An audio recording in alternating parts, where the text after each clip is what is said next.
11월 11일 새벽기도 오신 여러분 주님의 이름으로 환영합니다. 인생을 바라보는 하나님, 하나님을 바라보는 인생이라고 하는 제목으로 말씀을 증거하겠습니다. 우리가 시편을 통해서 계속해서 의인이 당하는 고난에 대해서 살펴보고 있습니다. 오늘 본문의 말씀은 다윗이 힘든 고난 당할 때에 하나님께 탄원하는 시입니다. 우리에게는 다소 지루하게 느껴지기는 하지만 이것이 인생에 놓여있는 의인의 현실임을 기억하시기 바랍니다. 인생은 세 유형의 사람들로 나누어져 있음을 우리가 찾아볼 수가 있는데요. 생명을 누리는 대적과 다윗에게 충고하는 친구들, 그리고 환난 앞에서 흔들림이 없는, 믿음의 흔들림이 없는 다윗의 모습이 있습니다. 우리가 사는 이 땅에는 언제나 이러한 세 유형의 사람들이 있습니다. 그 첫 번째 사람은 불신앙의 사람입니다. 하나님과의 정반대의 위치에 있는 사람이죠. 악의 모습을 보여주는 사람입니다. 하나님을 우습게 보는 사람들이죠. 두 번째 부류의 사람은 어떤 사람이냐면 연약한 인간의 모습을 보여주는 사람들입니다. 그러니까 믿음 생활을 하고 있다고 하면서 그들 가운데 감사도 있습니다. 찬양도 있습니다. 예배도 드립니다. 그러나 그에게 오는 시련과 어려움이 있을 때에 그 믿음의 모습이 나타나는 거예요. 그래서 하나님을 선택하기보다는 인간의 기준에 따라서 그들의 삶의 모습이 바뀐다는 것이죠. 세 번째 유형은 믿음의 사람, 다윗입니다. 참된 신앙의 모습을 오늘 다윗의 모습에서 발견할 수가 있습니다. 하나님의 신앙을 양보하지 않는 그러한 믿음의 사람들을 다윗의 모습에서 발견하게 되기 때문에 그렇습니다.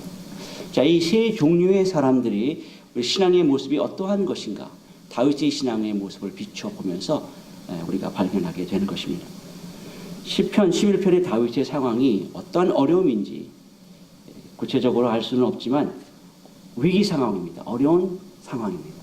그러한 상황에서 본문에 다윗을 해치려고 하는 악한 사람들에 의해서 그러한 상황이 벌어지고 있습니다. 자, 그러자 다윗 주변에 있는 사람들이 뭔가를 이야기하는 것이 오늘 시편에서 시작이 되고 있는 것이죠.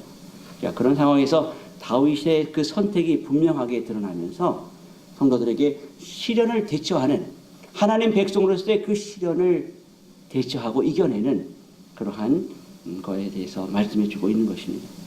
지금 다윗은 큰 위기 가운데 있습니다. 바로 이때에 그에게 다가온 친구들의 공고가 있죠. 1절 말씀에 보니까 내가 여호와께 피하였거늘 너희가 내 영혼에게 새같이 내 산으로 도망하라 하면 어찌함인가, 이렇게 이야기하고 있습니다. 내가 여호와께 피하였거늘, 그런 단어로 어구로 시작합니다. 여기서 피하였거늘이라고 하는 그 단어의 시제는 현재 완료입니다. 그러니까 이미 다윗이 하나님의 그늘 아래 피해 있는 상황입니다.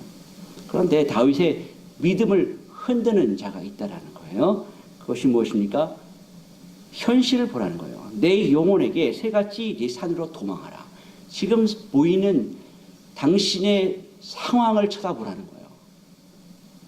그런데 그 상황이 지금 어떤 상황입니까? 2절에 보니까 그 상황이 설명되고 있죠. 악인이 활을 당기고 화살을 시위에 먹이며 마음이 바른 자를 어두운 데서 소려하는도다.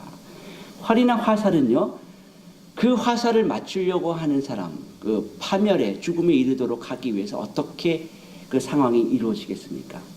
내가 활을 쏜다 그렇게 하겠습니까? 은밀한 가운데 준비가 되는 거예요. 그렇죠? 자, 그래서 이런 상황에서 그 친구들이 말을 하죠. 산으로 도망하라. 충고를 줍니다. 3절에 보니까 터가 무너지면 의인이 무엇을 하랴. 계속해서 악인이 정직한 자를 공격하고 사회의 터를 파괴하려 하고 있다라는 말입니다. 자, 의인에게 도망하라라고 하는 조언에 이유를 더하는 것입니다. 여기서 터라고 하는 것은 어떤 그런 기존의 관습들, 율법들, 생활 방식들을 말하는 것이죠. 그것이 무너질 위험에 처해 있어서 위험에 놓여 있다라고 하는 것을 이야기합니다. 자, 이러한 호소는 이러한 무질서 있는 그런 상태에서 의인들이 무엇을 할 수 있을까에 대한 무기력함을 나타내는 거예요. 4절의 말씀을 보면은 여호와께서 그 성전에 계시니 여호와의 보좌는 하늘에 있으며 그 눈이 인생을 통촉하시고 그 안목이 저희를 감찰하시도다. 이렇게 말씀하고 있어요. 이제 이런 상황 속에 놓여 있는 이 의인이 하나님에게 초점을 맞추고 있습니다. 하나님께서 성전에 계신다고 하는 말은 하나님께서 그 백성 가운데 함께 하신다는 말씀이죠. 또한 여호와의 보좌가 하늘에 있다라고 하는 것은 바로 하나님의 그 능력을 가지신 전지전능하신 분이심을 말씀하고 있는 거예요. 뿐만 아니라 그 하나님은 하늘 보좌에 계셔서 심판을 행하실 분이기도 하다라고 하는 거예요. 그 눈이 인생을 통촉하시고 그 안목이 저희를 감찰하시도다. 자, 이 통촉이라는 단어에서도 우리가 알 수 있듯이 주시한다는 말이에요. 그러니까 통촉이라고 하는 말은 지금 삶의 현장에서 고난과 시련을 당하는 사람에게 지금 적용되어 있는 말이죠. 그러니까 하나님은 그러한 어려움 가운데 있는 형편과 처지를 알고 계신다는 거야. 그러한 자들의 처지를. 자, 이 구절을 보면 여호와께서 성전에 계신다고 말하고 다시 여호와의 보좌는 하늘에 있다라는 그 말씀에서 하나님이 누구이신가를 우리에게 가르쳐주고 있는 거예요. 하나님이 성전에 계셔서 하시는 일은 이스라엘과 함께 하시고 그들을 다스리시고 간섭하시고 인도하시는 것입니다. 그러나 이스라엘만 그렇게 하신다는 게 아니에요. 전능하신 하나님은 세상의 모든 악의 근원까지 감찰하고 계신다는 것이죠. 이것이 하늘 보좌의 의미입니다.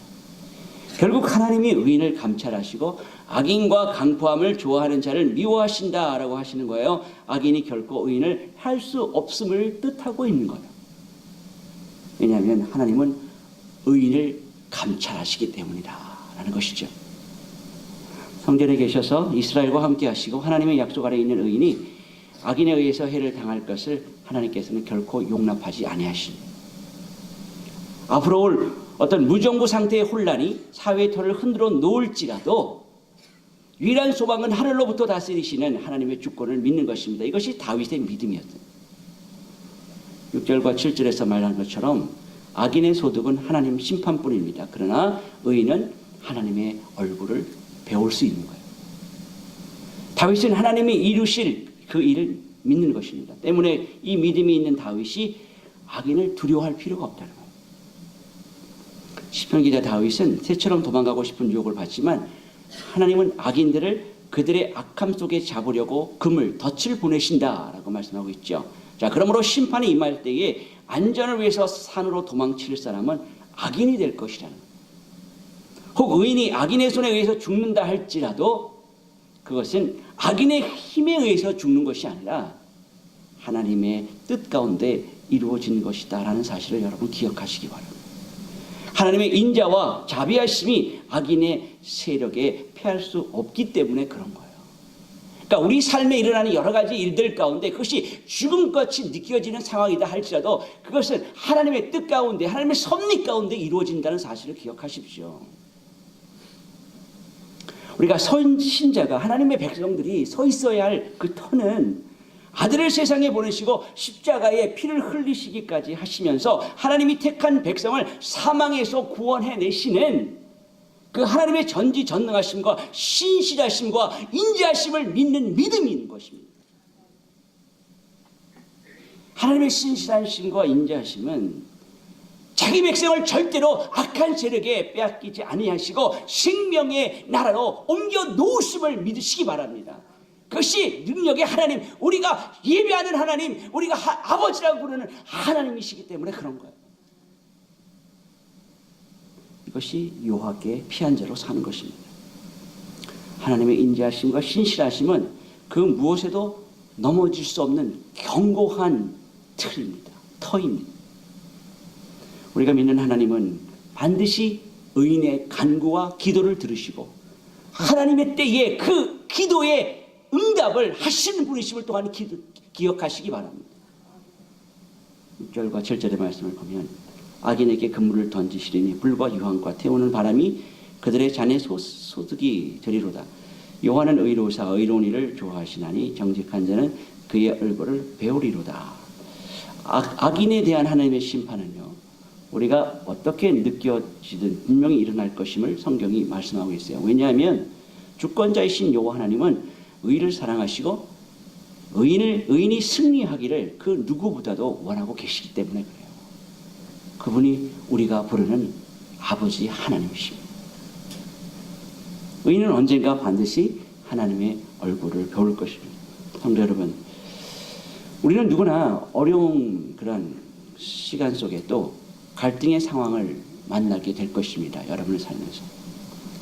그러나 산으로 도망할 것인가 아니면 하나님께로 피할 것인가, 여러분의 선택의 시간들이 우리에게 자꾸 생기는 거예요.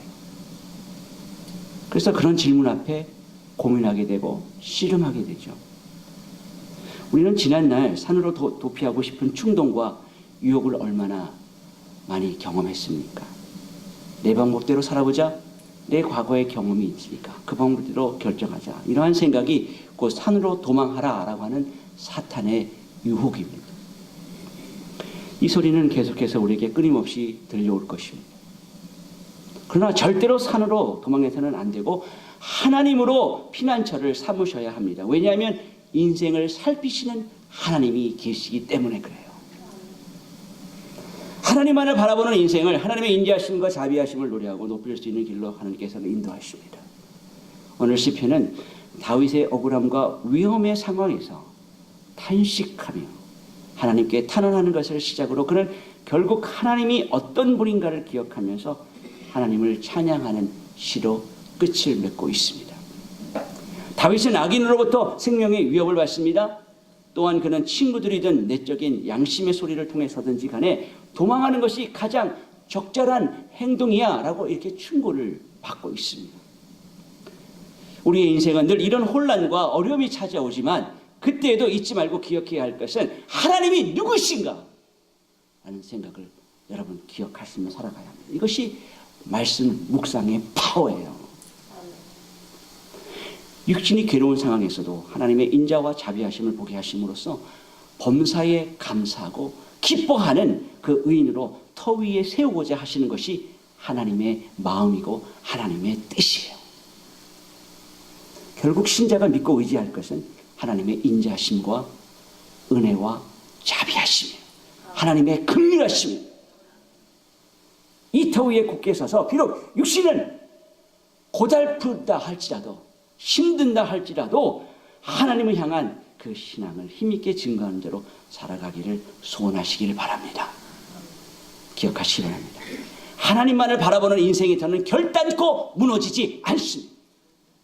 세상의 터가 단단해 보이고 웅장해 보이고 세상의 터가 아름답게 보인다 할지라도 세월이 흐르면 흔적도 없이 사라질 것입니다. 그러나 주님의 말씀 안에 세운 터는 절대로 무너지지 않습니다. 내가 여호와께 피하였거늘 너희가 나에게 새같이 내 산으로 도망하라 하면 어찌미냐라고 하는 이 고백이 저와 여러분의 고백이 되시기를 예수 그리스도 이름으로 간절히 축원합니다. 기도하겠습니다.